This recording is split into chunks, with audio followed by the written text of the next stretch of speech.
الله الرحمن الرحيم ومن الناس من يقول آمنا بالله وباليوم الآخر وما هم بمؤمنين يخادعون الله والذين آمنوا وما يخدعون إلا أنفسهم وما يشعرون في قلوبهم مرض فزادهم الله مرضا ولهم عذاب أليم بما كانوا يكذبون وإذا قيل لهم لا تفسدوا في الأرض قالوا إنما نحن مصلحون ألا إنهم هم المفسدون ولكن لا يشعرون وإذا قيل لهم آمنوا كما آمن الناس قالوا أنؤمن كما آمن السفهاء ألا إنهم هم السفهاء ولكن لا يعلمون وإذا لقوا الذين آمنوا قالوا آمنا وإذا خلوا إلى شياطينهم قالوا إنا معكم إنما نحن مستهزئون الله يستهزئ بهم ويمدهم في طغيانهم يعمهون أولئك الذين اشتروا الضلالة بالهدى فما ربحت تجارتهم وما كانوا مهتدين۔ یہ قرآن مجید کی سورہ بقرہ کی آیت نمبر 8 سے لے کر آیت نمبر 16 تک کی تلاوت کی گئی ہے۔ اس سے پہلے یہ بات ہمارے سامنے آ چکی ہے کہ سورہ بقرہ کی شروع کی 20 آیات میں 3 گروہوں کا تذکرہ اللہ تبارک و تعالی نے بڑی وضاحت کے ساتھ کیا ہے۔ پہلا گروہ، پہلی جماعت متقیوں کی ہے، جن کی نشانیاں بھی بتلائی گئیں کہ اگر کوئی متقی بننا چاہتا ہے، اور یہ بھی بتلایا گیا کہ اگر کوئی کامیاب ہونا چاہتا ہے تو وہ کون سی عادتیں ہیں، وہ کون سے اخلاق ہیں جن کو اپنا کر ایک اللہ کا بندہ تقوی کی بلندی تک پہنچ سکتا ہے۔ مؤمنین کا تذکرہ سورہ بقرہ کی شروع کی 5 آیتوں میں تھا۔ اولئک هم المفلحون، یہی لوگ کامیاب ہیں، یہ کہہ کر مؤمنین متقین کا تذکرہ یہاں پر آ کر ختم ہو گیا۔ اس کے بعد جو پچھلے ہفتے بات آئی، تذکرہ شروع ہوا تھا دوسری جماعت کا،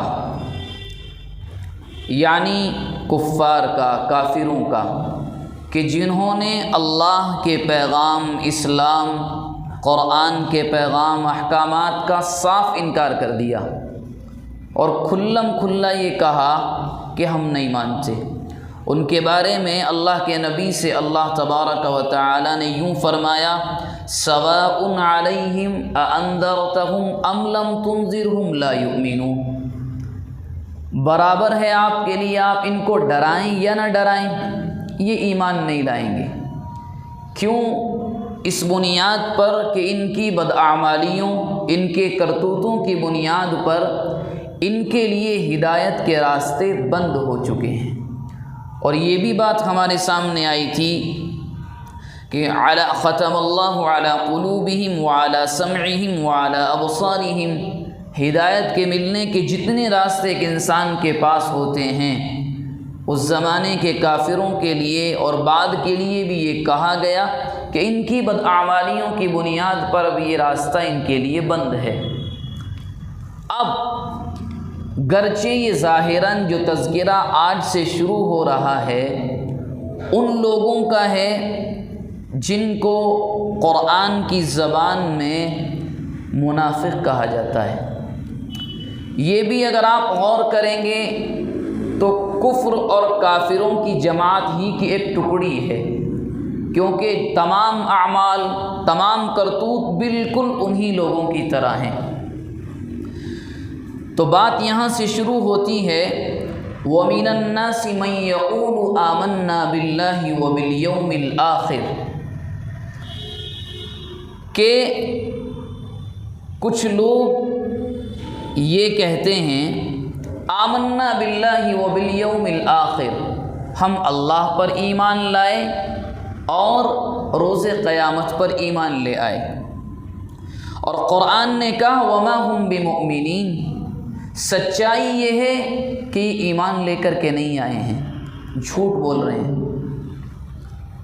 دراصل یہاں سے تذکرہ منافقوں کی جماعت کا ہے، اور آیت نمبر 16 تک قرآن مجید نے اس زمانے کے یعنی نبی اکرم صلی اللہ علیہ وسلم کے زمانے کے منافقین کی 4 عادتیں،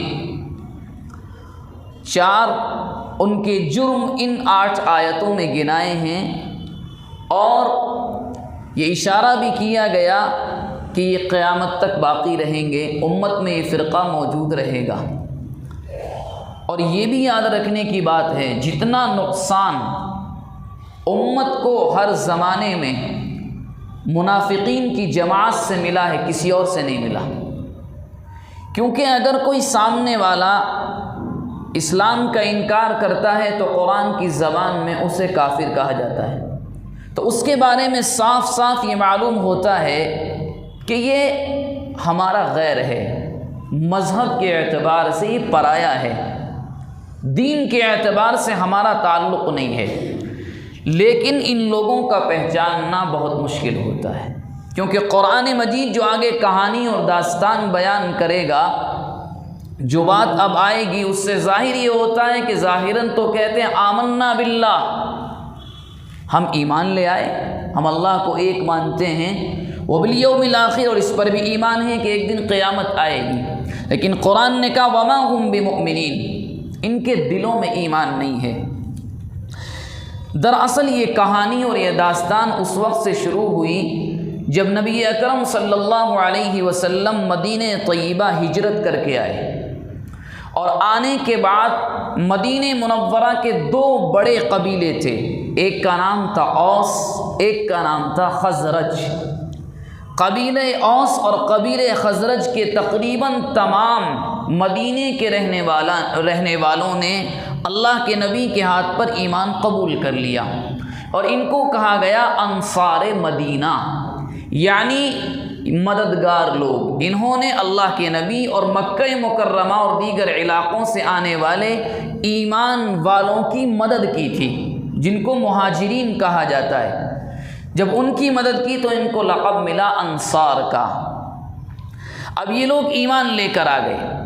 اس زمانے میں ان کے ساتھ ساتھ مدینہ منورہ کے اطراف میں یہودی بھی آباد تھے، اور یہ بات پہلے آ چکی ہے کہ وہ کیوں وہاں آ کر کے آباد ہوئے تھے، کیوں انہوں نے اپنے گھر بنائے تھے، کیونکہ وہ اپنی کتاب تورات اور انجیل کی تعلیمات کی روشنی میں جانتے تھے کہ آخری نبی اسی سرزمین کی جانب ہجرت کر کے آئیں گے، تو ہم ان کے ہاتھ پر ایمان لے کر آئیں گے، ہم کامیاب ہو جائیں گے۔ لیکن ان کے دل میں اس کے ساتھ ساتھ یہ بات بھی رہتی تھی کہ وہ آخری نبی ہماری ہی نسل سے ہوگا۔ جب وہ آخری نبی ان کی نسل سے نہیں آئے تو ان کے دل میں حسد اور کینہ پیدا ہوا کہ نعوذ باللہ ان کی زبان سے ایسے الفاظ بھی آئے کہ کیوں اللہ نے ایک ایسی قوم کے درمیان آخری نبی کو بھیجا جن کو جینے کا سلیقہ تک نہیں آتا، یعنی مکہ کے رہنے والے لوگ۔ تو ان کے دلوں میں حسد تھا، عناد تھا، بغض تھا۔ اب مدینے میں جو 2 بڑے قبیلے کفار و مشرکین کے تھے وہ مسلمان ہو گئے، تو یہودیوں کو لگا کہ ہماری طاقت سیاسی اعتبار سے اور دوسرے لحاظ سے کمزور پڑنے لگی ہے۔ حالانکہ اس موقع پر صرف ایک یہودی عالم تھے، حضرت عبداللہ ابن سلام رضی اللہ عنہ، جو تورات کے بڑے بہترین عالم تھے، وہ ایمان لے کر کے آ گئے تھے، لیکن اکثر یہودی حسد اور کینے میں جلتے رہتے تھے۔ اب انہوں نے اسلام اور اللہ کے نبی علیہ الصلاۃ والسلام کو نقصان پہنچانے کے لیے ایک چال چلی۔ وہ چال یہ تھی کہ ہم کپڑے تو مسلمانوں کے پہنیں گے، لبادہ تو اسلام کا ہوگا، ظاہراً مسلمان بنیں گے، اور یہ بھی کہیں گے کہ لا الہ الا اللہ، کہ ہم نے اللہ کو ایک مان لیا، اور ہم اس پر ایمان لے آئے کہ ایک دن قیامت قائم ہوگی۔ ہم ایمان لے آئیں گے لیکن اندرون کے اعتبار سے مسلمانوں کے ساتھ نہیں ہوں گے، بلکہ ان کے راز مسلمانوں سے لے کر ان مسلمانوں کے دشمنوں کو بتلائیں گے۔ یہی ان لوگوں نے کیا۔ اکثر یہودی مسلمان ہوئے، صرف نام کے مسلمان بتانے کے لیے، اور مسلمان ہونے کے بعد یہ کہا کرتے تھے آمنا باللہ وبالیوم الآخر۔ اب آپ یہاں رک کر ایک بات سمجھیں، قرآن نے یہ نہیں کہا، نہ وہ یہ کہا کرتے تھے کہ ہم محمد پر بھی ایمان لے آئے۔ کیوں؟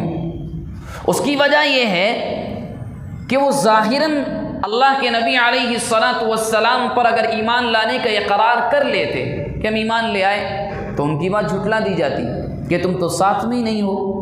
وہ صرف اتنا کہا کر بڑی چالاکی سے کام لیتے تھے، پوری بات نہیں کہتے تھے، ہم صرف اللہ پر اور یوم آخرت پر ایمان لے آئے۔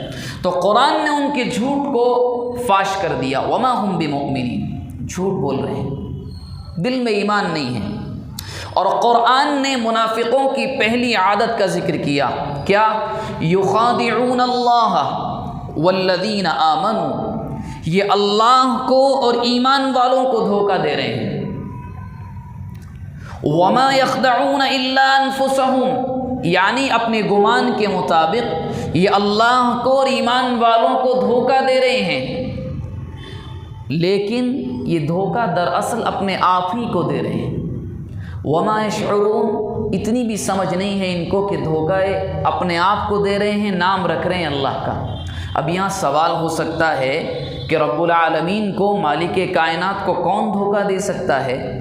دراصل یہاں منافقین دھوکہ دیتے تھے اللہ کے نبی کو اور ایمان والوں کو، لیکن قرآن نے نام رکھا اللہ کا، تو معلوم یہ ہوا گویا کہ انبیاء، اولیاء اور اللہ کے دوستوں کے ساتھ کسی غلط کام کا کرنا، دھوکہ دینا، برائی کرنا، دراصل اللہ کے ساتھ برائی کرنا ہے۔ یہ ہے حقیقت۔ تو قرآن نے یہ کہا یہ دھوکہ دے رہے ہیں، جو آ کے کہتے ہیں اللہ کے نبی ہم تو آپ کے ساتھ ہیں، ابو بکر ہم آپ کے ساتھ ہیں، عمر آپ کے ساتھ ہیں، عثمان آپ کے ساتھ ہیں، یہ دھوکہ دے رہے ہیں اور یہ سمجھ رہے ہیں کہ ہم نے اللہ کو، اس کے نبی کو اور ایمان والوں کو دھوکہ دے دیا۔ نہیں، سچائی یہ ہے یہ سمجھ نہیں رہے ہیں، خود اپنے آپ کو دھوکہ دے رہے ہیں۔ اور قرآن نے آگے کہا یہ تمام چیزیں کیوں ہیں، یہ کیوں کر رہے ہیں؟ فی قلوبہم مرض، ان کے دل میں ایک بیماری ہے۔ فزادہم اللہ مرضا، اللہ نے اس بیماری کو اور زیادہ کر دیا۔ وَلَهُمْ عَذَابٌ عَلِيمٌ، ان کے لیے دردناک عذاب ہے۔ کیوں؟ بِمَا كَانُوا يَكْذِبُونَ، اس بنیاد پر کہ وہ جو جھوٹ بولتے ہیں۔ فِي قُلُوبِهِمْ مَرَضٌ، یہ بیماری کیا ہے؟ یہ بیماری ہے روحانی اعتبار سے جھوٹ کی، بلکہ روحانی اعتبار سے حسد کی، کیونکہ منافقین مسلمانوں کی ترقی کو دیکھ کر جلتے تھے، اور ان کے اندر بھی دو جماعتیں تھیں، منافقوں میں بھی دو جماعتیں تھیں۔ ایک تو وہ تھے جو پکے ڈھکے منافق تھے، ایک دم کھلم کھلا، ظاہراً اللہ کے نبی کے ساتھ، اندرون کے اعتبار سے مسلمانوں کے خلاف سازشیں۔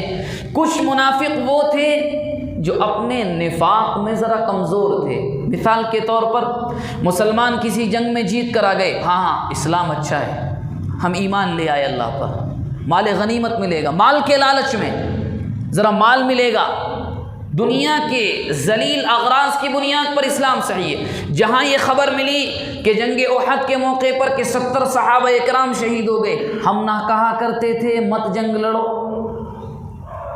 یہ الفاظ ہیں باقاعدہ، سیرت کی کتابوں کو جب آپ پڑھیں گے کہتے تھے، تانے مارتے تھے، ہم نے نہیں کہا تھا، کیا ضرورت تھی جنگ لڑنے کی؟ تو کمزور تھے، موقع آیا اس جانب، موقع آیا اس جانب، کبھی کفر کبھی اسلام۔ تو قرآن نے کہا کہ ان کے دل اتنے کمزور ہیں، اس ایک بیماری کے شکار ہیں کہ ان کے اندر اتنی ہمت نہیں ہے یا تو اپنے کفر کا کھل کر اقرار کریں، ہم کافر ہم نہیں مانتے آپ کو، اور نہ ان کے اندر اتنی ہمت ہے کہ کھل کر یہ کہیں کہ ہاں ہم مسلمان ہیں، بلکہ انتظار کرتے ہیں کہ اونٹ کس کروٹ بیٹھے گا، جیسا دیس ویسا بھیس۔ ایسا معاملہ منافقین کا تھا۔ تو پہلی نشانی بتلائی کہ لوگ دھوکہ دیتے ہیں، اور دوسری نشانی بتلائی، اور دھوکہ کیوں دیتے ہیں اس کی وجہ بیان کی، بما کانوا یکذبون، جھوٹ کی بنیاد پر۔ اور یہاں رک کر عرض کروں، مفسرین اکرام بیان کرتے ہیں کہ منافقوں کے اندر جو نفاق کی بیماری کی شروعات ہوئی وہ جھوٹ کی بنیاد پر ہوئی۔ جھوٹ اتنی بدترین بیماری اور اتنا بڑا جرم ہے جس کو انسان جرم نہیں سمجھتا۔ قرآن مجید نے ایک جگہ کہا فَاجْتَنِبُوا الرِّجْسَ مِنَ الْأَوْثَانِ، اور آخر میں کہا وَاجْتَنِبُوا قَوْلَ الزُّورِ، جھوٹ کو چھوڑو، بڑی خطرناک چیز ہے۔ جھوٹ کی بنیاد پر نہ جانے کتنے نقصان ہوتے ہیں، خاندان کے خاندان آپس کے تعلقات تک تباہ ہو جاتے ہیں۔ قرآن نے کہا جھوٹ چھوڑ دو، بما کانوا یکذبون، اپنی زبان کے جھوٹ بولنے کی بنیاد پر یہ اس بیماری میں مبتلا ہوئے ہیں۔ پھر قرآن نے آگے کہا وَإِذَا قِيلَ لَهُمْ لَا تُفْسِدُوا فِي الْأَرْضِ، کوئی اگر ان سے منافقوں سے جا کر کے کہنے لگے کہ اللہ کے بندو کیوں یہ بات کر رہے ہو، دن میں آ کر کے کہتے ہو کہ آمنا باللہ، رات میں جا کر کے یہودیوں سے مل کر مسلمانوں کے خلاف سازشیں کرتے ہو، کیا ملتا ہے؟ وَإِذَا قِيلَ لَهُمْ لَا تُفْسِدُوا فِي الْأَرْضِ، فساد مت کرو، خرابی مت مچاؤ، تو کیا کہتے ہیں؟ قَالُوا إِنَّمَا نَحْنُ مُصْلِحُونَ، ہمیں آ کر فسادی کہہ رہے ہیں آپ، ہم بربادی مچا رہے ہیں، ہم ہی تو اصلاح کر رہے ہیں، ہم ہی تو اس نظام کو قائم کرنے کی کوشش کر رہے ہیں، مضبوط کرنے کی کوشش کر رہے ہیں، اور ہم پر آ کر آپ الزام لگا رہے ہیں۔ اور یہ ہر زمانے میں ہوتا ہے، جو دونوں جانب کا ہو آپ مجھے سمجھانے کے واسطے جائیں تو جواب یہ ملے گا ہم پر الزام، ہم ہی تو چاہتے ہیں کہ تعلقات استوار ہوں، ہم ہی تو چاہتے ہیں کہ ذرا تعلقات اچھے ہوں۔ اور قرآن نے اس کو بھی صاف کہا، الا، ذرا کان کھول کر سنو، انہم هم المفسدون فی الارض، دراصل فساد یہی منافقین مچا رہے ہیں، ولکن لا یشعرون، لیکن اس کام میں اتنے اندھے ہو گئے کہ سمجھ نہیں ہے۔ اب قرآن مجید نے اس کے بعد کہا وَإِذَا قِيلَ لَهُمْ آمِنُوا كَمَا آمَنَ النَّاسِ، تیسری نشانی کہ جب ان لوگوں سے کہا جائے کہ بھائی چلو غلطیاں ہو گئی، ایمان لے کر آؤ، کیسا؟ کما آمن الناس، یعنی جیسا صحابہ اکرام ایمان لے کر کے آئے اس طرح ایمان لے کر کے آؤ، تو کیا کہتے ہیں؟ قالوا انؤمن، ہم ایمان لے کر کے آئیں، کما آمن السفہاء، نعوذ باللہ، صحابہ اکرام کو کہا کرتے جیسے بیوقوف ایمان لے کر کے آئیں، ان بیوقوفوں کی طرح۔ بیوقوف کیوں کہا؟ اس بنیاد پر کہ صحابہ کرام نے کسی بھی سچویشن میں، چاہے اپنا فائدہ ہو یا نقصان، دامن رسول کو جب تھام لیا کچھ بھی ہو جائے نہیں چھوڑا۔ اور یہاں سے یہ بھی معلوم ہوا، قرآن مجید نے جو کہا کما آمن الناس، کہ اگر آپ کو کسی کے ایمان کو پرکھنا ہو تو صحابہ کرام کا ایمان کسوٹی ہوگا، میزان ہوگا۔ اسی بنیاد پر اللہ کے نبی نے کیا فرمایا صحابہ کرام کے بارے میں؟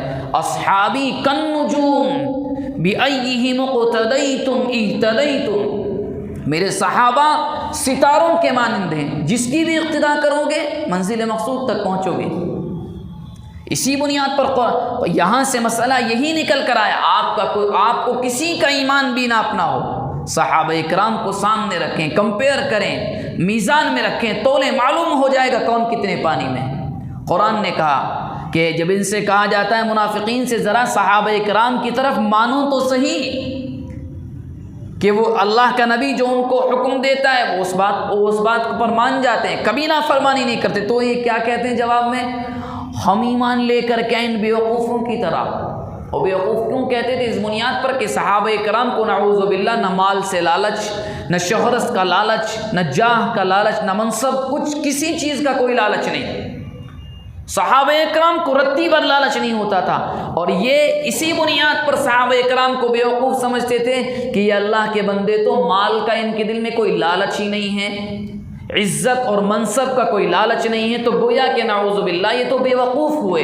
اور قرآن نے کہا الا، ذرا کان کھول کر سنو، انہم هم السفہاء، یہی بیوقوف ہیں جو منافقین صحابہ کو بیوقوف کہہ رہے ہیں، ولکن لا یعلمون، ان کو پتہ ہی نہیں ہے کہ دراصل بیوقوف تو یہی ہیں۔ تین نشانیاں ہو گئیں۔ اس کے بعد کہ نشانی ذکر کی وَإِذَا لَقُوا الَّذِينَ آمَنُوا قَالُوا آمَنَّا، جب ان کی ملاقات ہوتی ہے ایمان والوں سے، وَإِذَا لَقُوا الَّذِينَ آمَنُوا، جب یہ ملتے ہیں ان لوگوں سے جو ایمان لے کر آئے تو کیا کہتے ہیں بغیر پوچھے؟ قَالُوا آمَنَّا، ہم بھی ایمان والے ہیں، ہم بھی ایمان لے کر کے آئے ہیں۔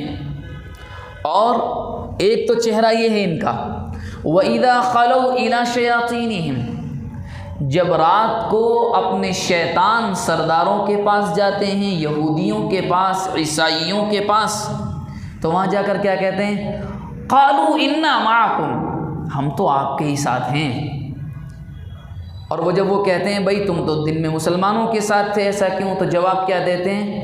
إِنَّمَا نَحْنُ مُسْتَهْزِئُونَ، ارے ہم تو ان کا مذاق اڑانے کے لیے ان کے ساتھ ہیں، ان کا راز حاصل کرنے کے لیے ان کے ساتھ ہیں، کہ ذرا راز معلوم ہو، اندر کی حقیقت معلوم ہو، آپ کو جا کر کے آ کر بتلائیں ہم۔ تو چوتھی نشانی ذکر کی، اس زمانے منافقین یہ کرتے تھے، اللہ کے نبی کے پیچھے پہلی صف میں نماز پڑھتے تھے، پہلی صف میں، رات میں جا کر کے مسجد زرار جو بنائی گئی تھی اسی بنیاد پر 10ویں پارے میں جس کا تذکرہ ہے، سازشیں کرتے تھے کیسے اللہ کے نبی کو نقصان پہنچایا جائے۔ باقاعدہ کتنے موقعوں پر اہم راز کی باتیں ان لوگوں نے جا کر کے یہودیوں کو بتائی ہیں، اللہ کے نبی کے دشمنوں کو بتائی ہیں۔ اور جب وہ دشمن کہتے تھے بھئی آپ وہاں جا کر بھی تو ملیں، نہیں ہم کیوں ہیں، ہم تو آپ کے ساتھ ہیں، وہاں تو ہم اس لیے جاتے ہیں ذرا ان سے راز کی باتیں لے لیں، ان کا تو ہم مذاق بناتے ہیں۔ تو قرآن نے کیا کہا؟ اللہ یستہزئ بہم، یہ سمجھ رہے ہیں کہ یہ مسلمانوں کا مذاق بناتے ہیں، اللہ ان کے ساتھ مذاق کر رہا ہے۔ وَيَمُدُّهُمْ فِي طُغْيَانِهِمْ، اور ان کو ذرا ڈھیل دی جا رہی ہے ان کی سرکشی میں، یعمہون جس میں یہ اندھے ہیں، ہم ذرا سی بس ڈھیل دے رہے ہیں ان کو۔ جب قصہ تمام ہونے کے قریب ہوگا، جب گناہوں کا گھڑا بھر جائے گا، جب حجت تمام ہو جائے گی، اس کے بعد موقع نہیں ملے گا۔ اور اس کے بعد ہوتا کیا ہے؟ یہی تو ہوتا ہے، جب دل بیمار ہو جاتا ہے، حسد کینے کی بنیاد پر مسلمان کیوں ترقی کر رہا ہے، اس کا انجام کیا ہوتا ہے؟ موت، اس کے علاوہ کچھ بھی نہیں۔ اور قرآن مجید نے ان 4 عادتوں کو ذکر کرنے کے بعد کہا اولئک الذین اشتروا الضلالۃ بالہدی، ان کی حقیقت کیا ہے معلوم ہے؟ یہ وہ لوگ ہیں کہ جنہوں نے گمراہی کو ہدایت کے بدلے میں خرید لیا ہے۔ فما ربحت تجارتهم، مگر سودا نقصان کا ہے، فائدے کا نہیں ہے۔ وما كانوا مهتدین، اور یہ لوگ راہ راست پر نہیں ہیں۔ آپ سوچیں جب انسان دنیا میں بھی اپنے پیسے سے کوئی چیز خریدتا ہے تو کیا خریدتا ہے؟ اچھی چیز، فائدہ دینے والی چیز۔ قرآن نے یہی اشارہ کیا، ان قسمت کے ماروں نے تو سودا بھی کیا ہے تو کیسا؟ اسلام کو بیچ دیا، گمراہی کو خرید لیا۔ اولئک الذین اشتروا الضلالۃ بالہدی، اور کیا کہا اللہ نے فرمایا فما ربحت تجارتهم، ان کا یہ سودا بڑے نقصان کا ہے، ان کو فائدہ نہیں دے گا۔ وما كانوا مهتدین، اور یہ راہ راست پر نہیں ہیں۔ پھر قرآن نے اس کے بعد منافقوں کی دونوں جماعتوں کی مثال کے ذریعے سے سمجھایا ہے کہ حالت کیا ہے، مگر وہ بات بعد میں انشاءاللہ اگلے ہفتے آئے گی۔ لیکن پھر بھی ان باتوں کو ذکر کرنے کے بعد سوال آپ کے دل میں بھی آئے گا کہ کیا منافقین کی جماعت اور نفاق اپنے دل میں رکھنے والے لوگ آج کے زمانے میں بھی موجود ہیں یا نہیں؟ تو اس کا جواب ہے ہاں، یہ جماعت قیامت تک ملے گی۔ پہچاننا ذرا مشکل ہوتا ہے، اس بنیاد پر کہ پہچاننے کے 2 طریقے ہیں۔ آخری بات ہے، اس کے بعد بات ختم کروں گا۔ پہچاننے کے 2 طریقے ہوتے تھے۔ اللہ کے نبی کے ساتھ جب یہ لوگ دھوکہ کرتے تھے، مسلمانوں کے ساتھ دھوکہ کرتے تھے، تو بڑا آسان طریقہ تھا، اللہ کی جانب سے حضرت جبرائیل علیہ السلام آتے اور آ کر کے بتلا دیتے یہ جھوٹ بول رہے ہیں آپ سے، یہ کچھ اور کر کے آئے ہیں۔ کئی موقعوں پر ان ملعونوں نے اللہ کے نبی کے قتل کی سازشیں رچی ہیں۔ ایک قبیلے میں کبھی بات آئے گی تفصیل سے تو انشاءاللہ عرض کی جائے گی، ایک قبیلے میں آپ گئے، کسی وجہ سے پوری بات یاد نہیں ہے، تو انہوں نے ایسا انتظام کیا تھا کہ جس دیوار کے نیچے اللہ کے نبی بیٹھیں گے، اس دیوار کے کنارے اوپر جا کر ایک موٹا پتھر رکھ لیا تھا کہ محمد یہاں بیٹھیں گے، گرا دو دھڑام سے۔ نعوذ باللہ قصہ تمام ہو جائے۔ یہودیوں کے ساتھ مل کر ان لوگوں نے کیا تھا۔ تو بہرحال اس زمانے میں بڑا آسان تھا، وحی آ جاتی تھی، معلوم ہو جاتا تھا کون کتنے پانی میں ہے۔ لیکن اور یہ وحی کا سلسلہ اب ختم ہو چکا، کیونکہ انبیاء کا سلسلہ ختم تو وحی کا سلسلہ ختم۔ لیکن اس زمانے میں علماء فرماتے ہیں کہ پہچاننے کا طریقہ ہے، وہ یہ ہے کہ اگر کسی کی زبان سے کوئی ایسی بات نکلے جو عقیدہ اسلام کے خلاف ہو، یا کسی کا کوئی عمل ایسا ہو کہ جس کی بنیاد پر اسلام کی مخالفت، عقیدہ اسلام کی مخالفت ہو رہی ہو، یا وہ اپنے عمل سے مخالفت کرے یا قول سے مذاق اڑائے یا کچھ بھی کرے، تو سمجھ لینا چاہیے کہ وہ اسی صف میں ہے۔ اور آج کل آپ جانتے ہیں کہ ایسے لوگوں کی تعداد، اللہ ہم سب کی حفاظت فرمائے، کتنی زیادہ ہے، جن کو کچھ سمجھ نہیں ہوتی وہ یہاں کی خبریں چراتے ہیں، وہاں جا کر کے پیش کر دیتے ہیں، کچھ ٹکوں کی خاطر وہ امت کو دوسروں کے ہاتھوں میں بیچ دیتے ہیں، سیل کر دیتے ہیں۔ تو یہ منافقین کا تذکرہ تھا۔ آگے قرآن نے بتلایا ہے کہ ان کی مثال کیسی ہے اور کیسے یہ لوگ خود اپنا نقصان کرتے ہیں، کسی اور کا نقصان نہیں کرتے۔ دعا فرمائیں جو باتیں کہی گئیں، سنی گئیں، اللہ تبارک و تعالی اخلاص نیت کے ساتھ عمل کرنے کی توفیق